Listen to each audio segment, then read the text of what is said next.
Una mirada al mundo contemporáneo. La paz relativa, 1815 a 1870. Dentro de la alta edad contemporánea, 1776 a 1870, se suelen distinguir dos grandes etapas, las revoluciones atlánticas y la paz relativa. En este video nos centraremos en la segunda, que abarca desde 1815 hasta 1870. Durante este periodo, los conflictos internacionales fueron menos frecuentes en comparación con la etapa anterior, las revoluciones atlánticas, y la siguiente, la paz armada, aunque no estuvieron ausentes por completo. La paz relativa comenzó en 1815 con la derrota definitiva de Napoleón en la batalla de Waterloo, el 18 de junio de ese año, ante la coalición europea, integrada por Gran Bretaña, Rusia, Prusia y Austria, que puso fin a la etapa convulsa de las revoluciones atlánticas en Europa. Podemos afirmar que, tras décadas de guerras revolucionarias y napoleónicas, la historia entró en una fase de relativa calma. Abordaremos tres aspectos fundamentales. Primero, las características principales de la paz relativa.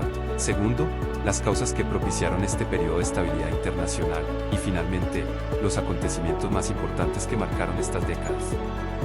Durante estos 55 años, los conflictos internacionales fueron pocos, breves, es decir, duraron poco tiempo, y localizados, en el sentido de que intervinieron pocos países, predominando las relaciones pacíficas entre las naciones europeas. Sin embargo, esta paz no fue absoluta. De ahí el término, relativa. Si bien hubo menos enfrentamientos bélicos, ciertos conflictos internacionales siguieron ocurriendo, aunque con menor intensidad y alcance que en la etapa anterior. Causas de la paz relativa. La estabilidad relativa de este periodo puede explicarse a través de dos factores principales: la prioridad de los gobiernos en la política interna, y los acuerdos del Congreso de Viena en 1815. Después de las revoluciones atlánticas, los gobiernos de los países europeos y americanos se enfocaron en reorganizar sus países y fortalecer su autoridad interna.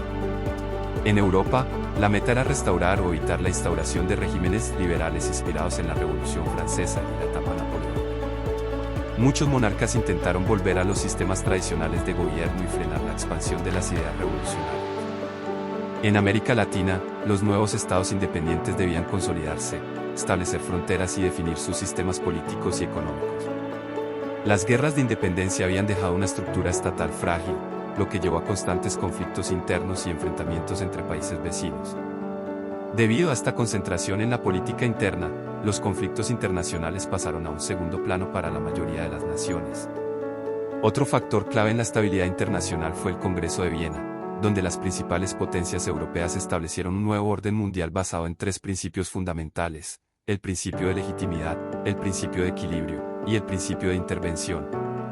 Con base en el principio de legitimidad se trató de restaurar en los países europeos los monarcas que habían sido derrocados durante la Revolución Francesa y la era napoleónica, o sus sucesores.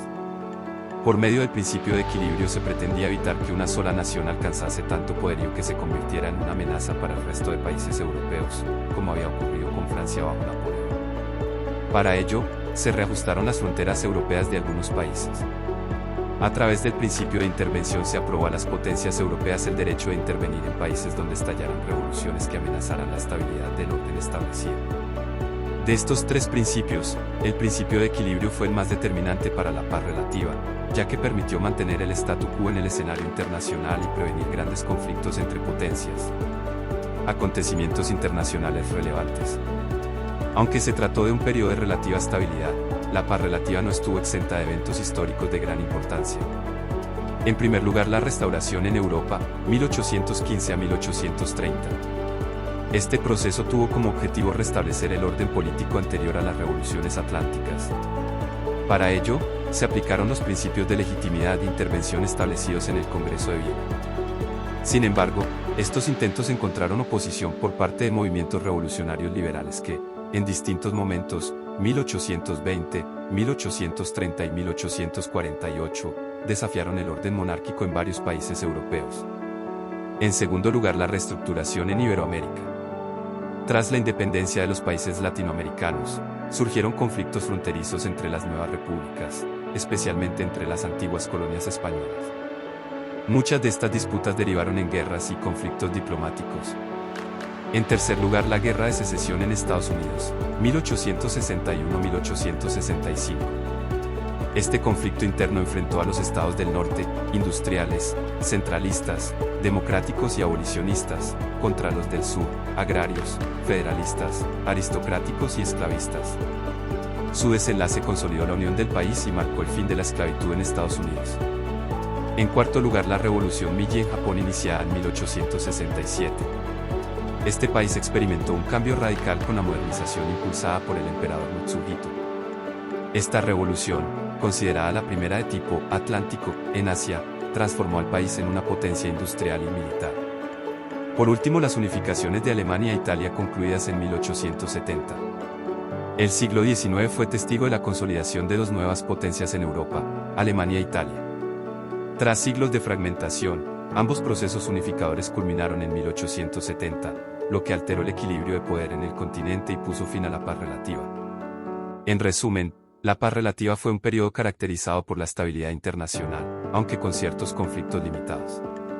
Entre los eventos más importantes de esta etapa destacan: la restauración en Europa, 1815 a 1830. Las revoluciones liberales en Europa, 1820, 1830 y 1848. La reestructuración en Iberoamérica. La Guerra de Secesión en Estados Unidos, 1861-1865. La Revolución Meiji en Japón, 1867. Las unificaciones de Alemania e Italia, 1870.